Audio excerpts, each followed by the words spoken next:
முதுகு வலியா மூட்டு வலியா கை கால் நீட்ட மடக்க இயலாமையா அறுவை சிகிச்சை இல்லா குணம் ஆயுட்கால நிவாரணம் டாக்டர் ஸ்ரீவர்மா பிசிஆர் மகாராஜா தைலம் அனைத்து மருந்து கடைகளிலும் கிடைக்கும்.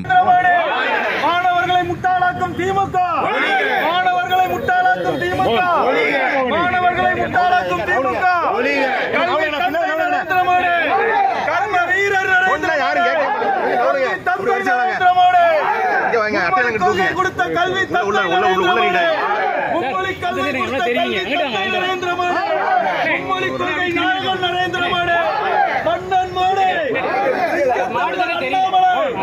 தமிழர்களை காப்பாற்றும் சிங்கத்தமிழன் அண்ணாமலை தமிழ் மொழியை காப்பாற்றும் சிங்கத்தமிழன் அண்ணாமலை பாரத் மாதா ஜி பாரத் மாதா ஜி பாரத் மாதா ஜி அரசியல் ஜெயிலுக்கு போல நம்ம மோடி சார் இங்க வாங்க சார் இங்க வாங்க சார் வெளியில வாங்க திரும்புங்க சார் இங்க வாங்க அப்படியே முன்னாடி சார் அப்படியே திரும்பி வாங்க கொஞ்சம் இங்கிட்டு வாங்க ஏத்தலாம் வாங்க தமிழக சமச்சீர் கல்வியை அளிக்க வந்த தலைவர் அண்ணாமலை தமிழக சமச்சீர் கல்வியை அளிக்க வந்த தலைவர் அண்ணாமலை உள்ள வாங்க மாநிலத்தலைவர் தலைவர் உள்ள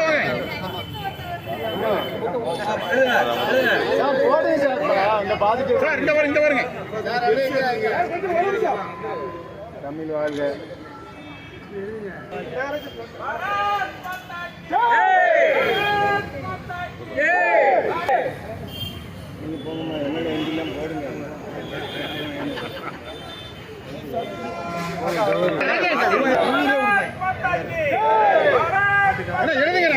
இப்படி பண்ணுவாங்கிறீங்க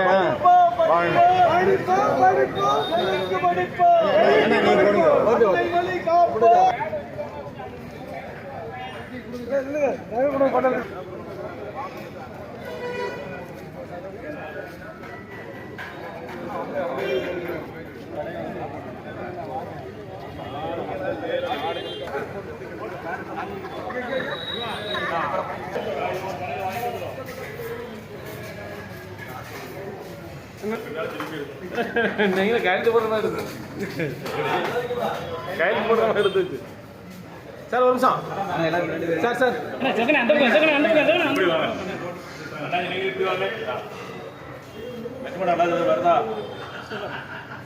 போடு கையெழுத்து போடுங்க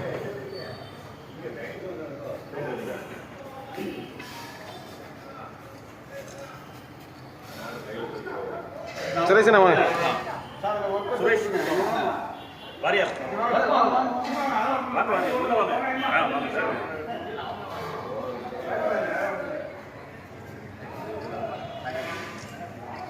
சார்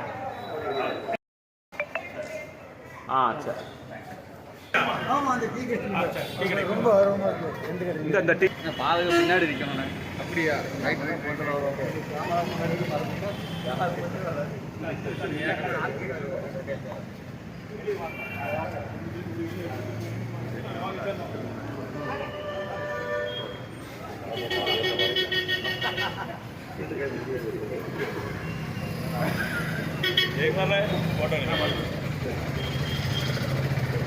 இந்த அண்ணன் டவுன் பாருங்க போடுறேன் வாங்க சும்மா வாங்க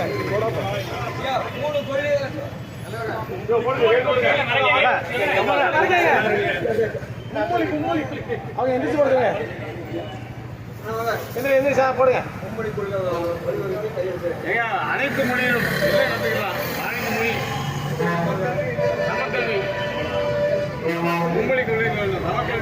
என்ன மோகன் கேட்டு கொடுங்க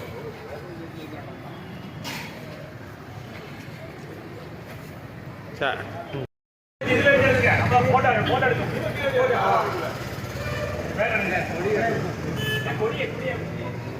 கொடி மேலே தானே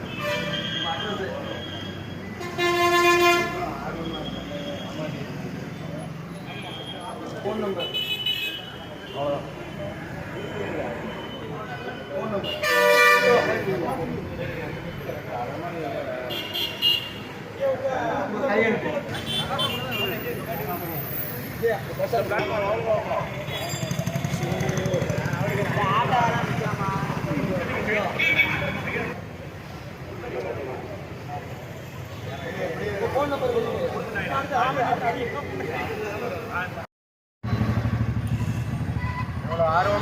எழுதி படிக்கணும்னாங்க.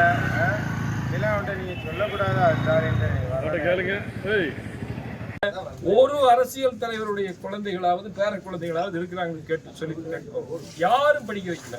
ஆனா இவங்க தமிழ்நாட்டுக்கு கருத்து சொல்றாங்க. நீங்க எவ்வளவு பெரிய அநியாயம் இது. திமுக தலைவருக்கு எந்த விதமான உரிமையும் இல்லை. நான் தான் முடிவு பண்ணணும் என்னுடைய குழந்தை எதில் சொன்னா நீங்க உங்க குழந்தைய மும்மொழி கல்வி திட்டத்தில் சேர்ந்துருக்கீங்க. நீங்க எந்த தலைவர் சொன்னா முதல்ல அதையெல்லாம் மூடுங்க. அதுக்கு நேற்று ஸ்டாலின் சொல்லியிருக்காரு, இந்த மத்திய அரசு திட்டம் போட்டதுனால தான் நாங்க அதை நடத்துறோம். யார் உங்களுக்கு கட்டாயம்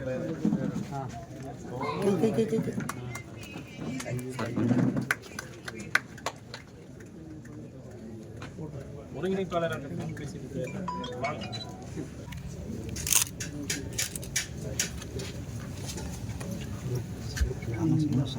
அப்படியே போடுங்க. கையில் போடுறோம். அப்படியே வைங்க, போடுற மாதிரி வைங்க சார். சார் கொஞ்சம்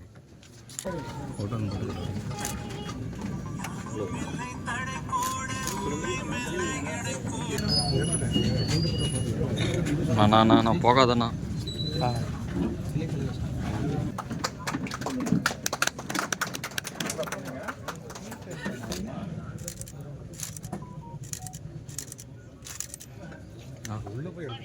பின்னாடி வாங்க.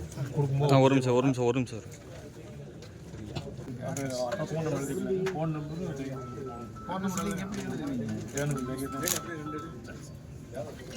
இங்க பாருங்க. எல்லாம் பாருங்க அண்ணா. எல்லாம் கேமரா பாருங்கண்ணா. நம்மளை மாதிரி குழந்தைகள் அரசு பள்ளியில் படிக்கிற குழந்தைகளுக்கு ஆங்கிலத்திலேயே தமிழில் மட்டும்தான் சொல்லிட்டாங்க. வேலைக்கு போகிறதுனா ஹிந்தி படிக்க சொல்லி மத்திய அரசு சொல்லவே இல்லை. தெலுங்க படிக்கலாம்.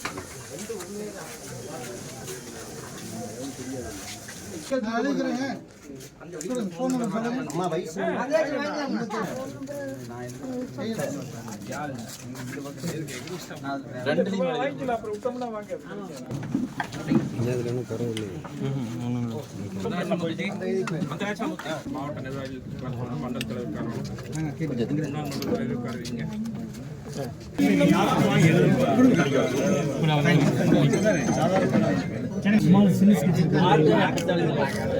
வயசு கேட்டுக்கோ.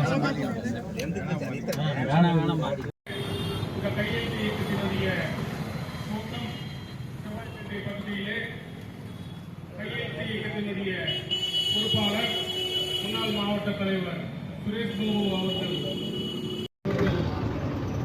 துவக்கி வைக்க சுற்றுப்புற சூழல் பிரிவு மாநில தலைவர் டாக்டர் கோபிநாத் அவர்கள் முன்னிலை வைக்கிறார்கள்.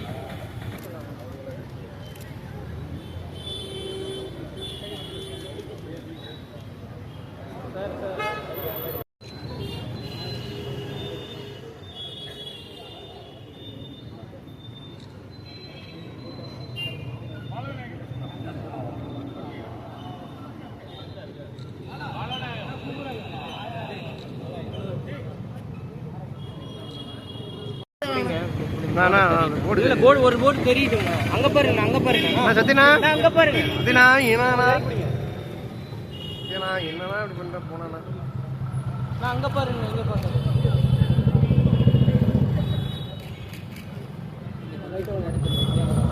வாங்க வாங்க வாங்க வாங்க அப்படி வாங்க வாங்க. தள்ளி போய்க்கலாம். நான் வாங்க. நான் கொஞ்சம் அந்த சட்டில கொஞ்சம் லைட்டா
எடுத்து வச்சுக்கலாம்ல.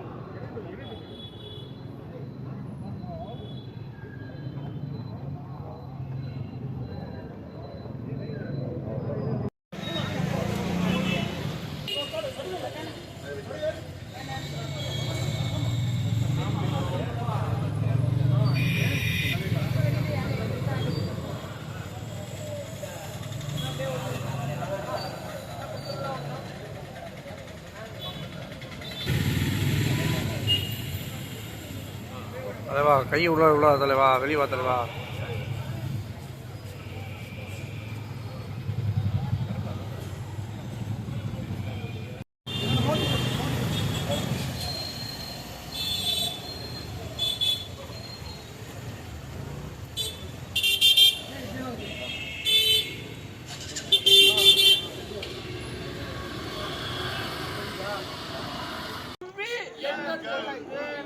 எங்கள் உரிமை. சமச்சீர் கல்வி எங்கள் உரிமை. சமச்சீர் கல்வி எங்கள் உரிமை. சமச்சீர் கல்வி எங்கள் உரிமை. சமச்சீர் கல்வி எங்கள் உரிமை. மீட்போம் மீட்போம் தமிழகத்தை மீட்போம். மீட்போம் மீட்போம் தமிழகத்தை மீட்போம். மீட்போம் மீட்போம் தமிழகத்தை மீட்போம். மீட்போம் மீட்போம் தமிழகத்தை மீட்போம். சமச்சீர் கல்வி எங்கள் உரிமை. சமச்சீர் கல்வி எங்கள் உரிமை. சமச்சீர் கல்வி எங்கள் உரிமை. சமச்சீர் கல்வி எங்கள் உரிமை. சமச்சீர் கல்வி எங்கள் உரிமை. நடைமுறைப்படுத்த வேண்டும் என்று சொன்னால் அது கூடாது என்று சொல்கிறார்கள். இது எப்படி ஏற்றுக்கொள்வது? 1965ஆம் ஆண்டு காங்கிரஸ் கட்சி நாடு முழுவதும் மும்மொழி கல்விக் கொள்கை என்ற பெயரிலே அவர்கள் கொண்டு வந்தார்கள். அப்பொழுது ஹிந்தி பல மாநிலங்களில் 3வது மொழியாக ஏற்றுக்கொள்ளப்பட்டது. தமிழகத்தில் கூட அதன் அடிப்படையிலே 3வது மொழியாக ஹிந்தி படிக்க ஆரம்பித்தார்கள். ஆனால் பாரத பிரதமர் நரேந்திர மோடி அவர்கள் தலைமையிலே 2020ஆம் ஆண்டு கொண்டுவரப்பட்ட அங்கீகரிக்கப்பட்ட இந்த தேசிய கல்விக் கொள்கை, புதிய கல்விக் கொள்கை என்று அழைக்கப்படுகின்ற இந்த தேசிய கல்விக் கொள்கை ஹிந்தியை துணிப்பதற்காக அல்ல, ஹிந்தியை கட்டாயப்படுத்துவதற்காக அல்ல, மாறாக அனைத்து மாநிலங்களுடைய மொழிகளும் சம அளவிலே வளர்ச்சி பெற வேண்டும் என்பதற்காக பாரத பிரதமர் நரேந்திர மோடி அவர்கள் இந்த மும்மொழி கல்விக் கொள்கையை அந்த தேசிய கல்விக் கொள்கையினுடைய ஒரு அங்கமாக அதை கொண்டு வந்திருக்கிறார்கள்.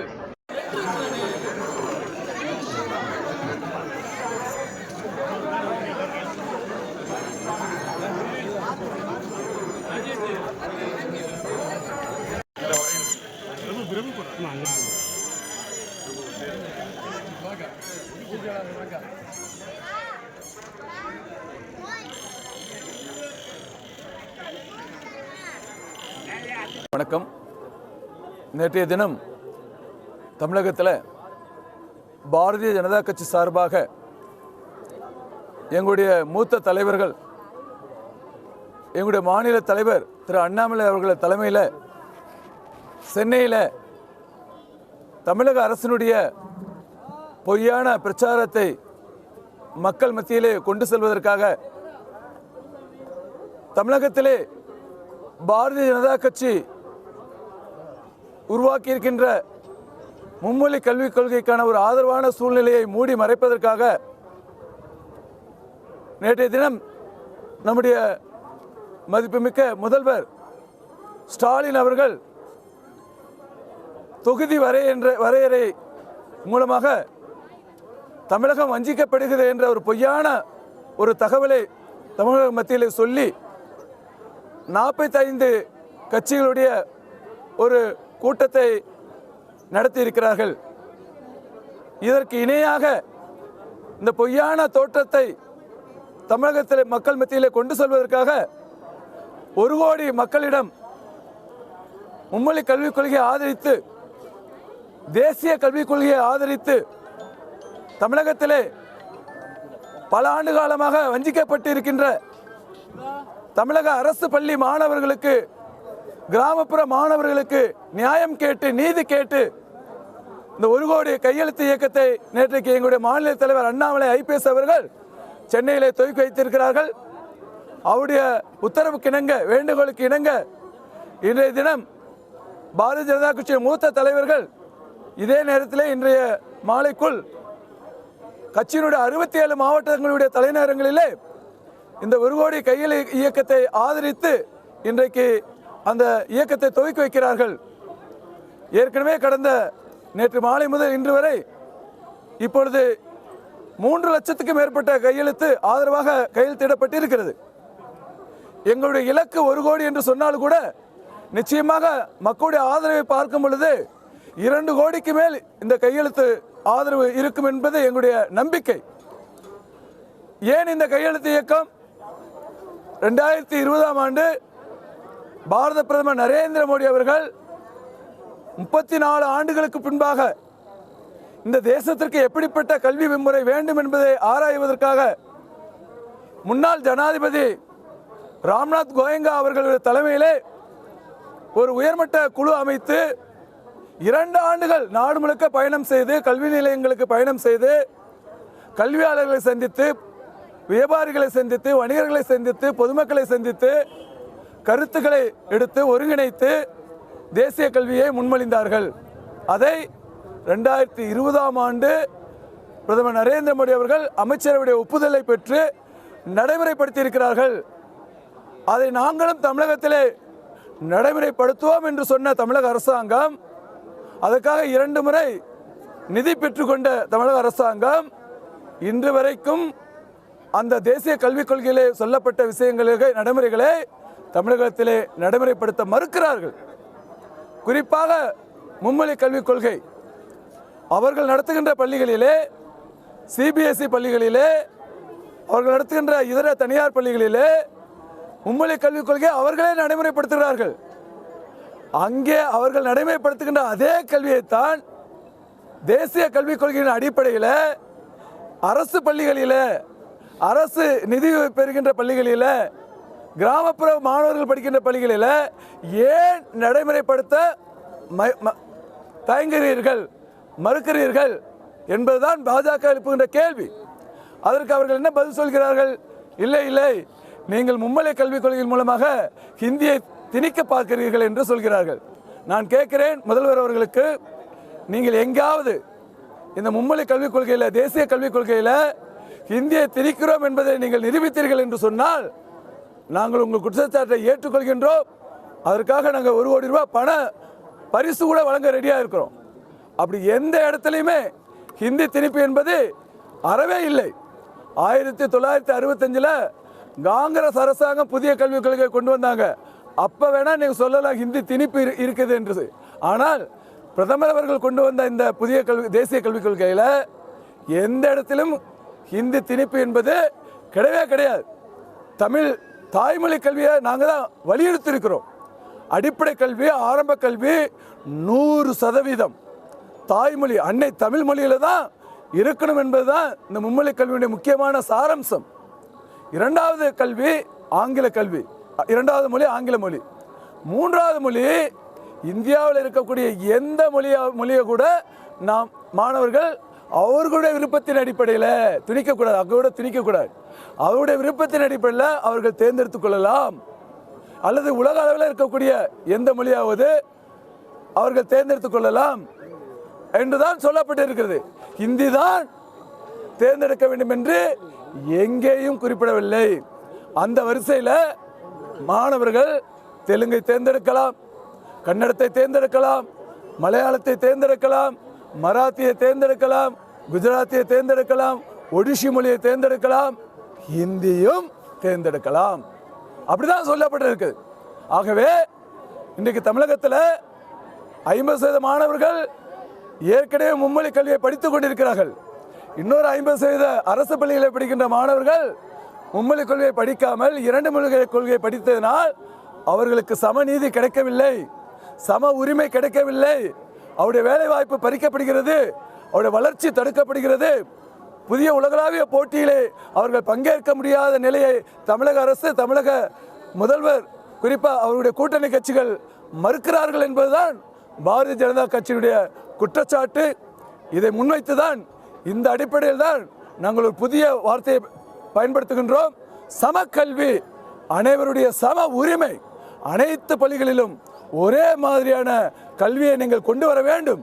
அதுதான் அனைத்து மாணவர்களும் சமமாக வளர்ச்சி அடைவதற்கு, பயன்பெறுவதற்கு வழிவகை செய்யும் என்ற கோணத்திலே அந்த சமக்கல்வியை வலியுறுத்தி இன்றைய தினம் 1 கோடி கையெழுத்து இயக்கத்தை தமிழக பாஜக சார்பாக இந்த பழனி நகரிலே, இந்த முருகனுடைய அந்த அடிவாரத்திலே, அவருடைய சன்னிதானத்திலே இந்த இயக்கத்தை நான் துவங்கி வைத்திருக்கின்றேன். இந்த தொடர்ந்து இந்த இயக்கம் தமிழகத்திலே வருகின்ற 2 மாதங்கள் தொடர்ச்சியாக நடைபெறும். நிச்சயமாக இந்த கையெழுத்துக்கள் எல்லாம் நம்முடைய ஜனாதிபதியிடம் ஒப்படைக்க போகிறோம். தமிழகத்திலே நிச்சயமாக மக்களுடைய ஆதரவோடு மும்மொழி கல்விக் கொள்கை சம உரிமையை தருகின்ற அந்த சம கல்வியை நாங்கள் அமல்படுத்துவோம். அதற்கான அனைத்து முயற்சிகளும் எடுப்போம் என்று இந்த நேரத்திலே கூறிக்கொள்கின்றேன்.